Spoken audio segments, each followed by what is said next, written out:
karon dinhi sa New Lahog. Lahog kay ang kini na kuan po ni siya. Ayan ni kuan na po ni bigay.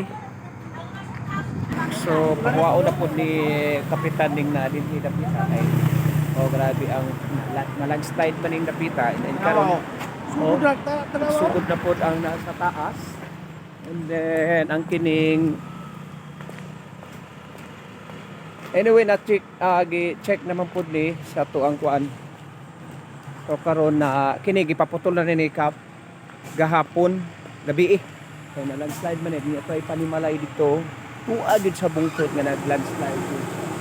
So ang mga balay din mahawa na ni kapitan. And napo na nga to ang mga kapulisan karon nga nag-check po sila kung unsa ang kahimtang karon sa ato ang kuan sa ato ang kalsada karon. So, tanaw na po ha.